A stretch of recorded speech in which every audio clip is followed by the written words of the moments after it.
ॐ गं गणपतये नमः। ॐ ऐं સરસ્વત્યે નમઃ. આગળ આપણે જ્ઞાન, કર્મ અને કર્તાના ત્રણ ભેદ સાત્વિક, રાજસ અને તામસની ચર્ચા કરી. એવી જ રીતે કર્મ સંગ્રાહક કરણોમાં બુદ્ધિ અને ધૃતિની પ્રધાનતા છે. તેથી તેમના ભેદ બતાવતા ભગવાન કહે છે, બુદ્ધેર્ભેદમ ધૃતેશ્ચૈવ ગુણતસ્ત્રિવિધમ શૃણુ પ્રોચ્યમાનમશેષેણ પૃથક્ત્વેન ધનંજય. હે ધનંજય, બુદ્ધિ અને ધૃતિના પણ ગુણોના આધારે થનારા ત્રણ ભેદોને સંપૂર્ણપણે ભિન્ન ભિન્ન રીતે થનારા તે સાંભળો. અહીં ભગવાન કહે છે કે બુદ્ધિ એક છે અને ધૃતિ પણ એક છે, પરંતુ ગુણોની પ્રધાનતાથી એ બંનેના સાત્વિક, રાજસી અને તામસ એ ત્રણ ભેદ હું તને બતાવીશ. જે ધ્યાનથી સાંભળ.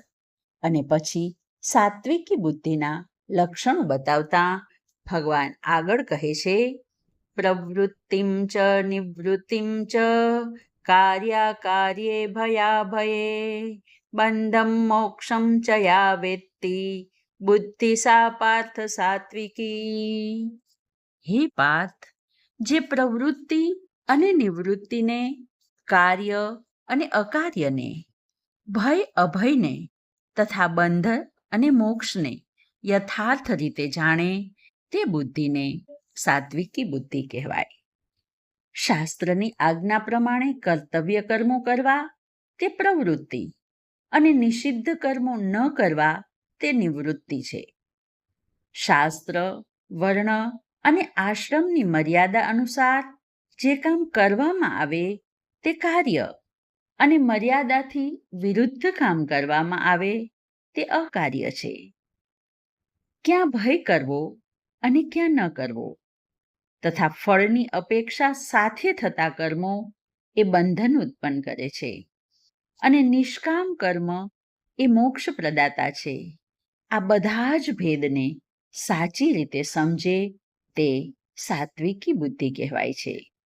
અને હવે રાજસી બુદ્ધિની વાત કરતા ભગવાન આગળ કહે છે, યયા ધર્મમ અધર્મમ ચ કાર્યમ ચાકાર્યમેવ ચ અયથાવત પ્રજાનાતિ બુદ્ધિ સા પાર્થ રાજસી. જે ધર્મને અધર્મ અને કર્તવ્યને અકર્તવ્ય સમજે, અર્થાત જે વસ્તુને ઉલટા સ્વરૂપમાં સમજે તે રાજસી બુદ્ધિ કહેવાય.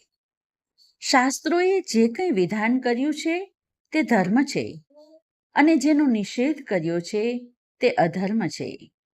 એવી જ રીતે વર્ણ, આશ્રમ, સ્થળ, કાળ, લોકમર્યાદા અને પરિસ્થિતિ અનુસાર શાસ્ત્રોએ જે કર્મ કરવાની આજ્ઞા આપી છે તે કર્મ આપણા માટે કર્તવ્ય છે અને એ કર્તવ્યનું પાલન ન કરવું તે અકર્તવ્ય છે. અને જે આ કર્તવ્ય અકર્તવ્ય કે ધર્મ અધર્મને સારી પેઠે જાણતો નથી અને જેની બુદ્ધિમાં વિવેકના બદલે રાગની પ્રધાનતા છે તે મનુષ્યની બુદ્ધિ રાજસી બુદ્ધિ છે. અને હવે તામસી બુદ્ધિના લક્ષણો બતાવતા ભગવાન આગળ કહે છે, અધર્મમ ધર્મમિતિ યા મન્યતે તમસાવૃતા સર્વાર્થાન વિપરીતાંશ્ચ બુદ્ધિ સા પાર્થ તામસી. હે પાર્થ, જે અધર્મને ધર્મ સમજીને સર્વથા ધર્મ વિપરીત કાર્યો કરાવતી હોય તેને તામસી બુદ્ધિ કહેવાય.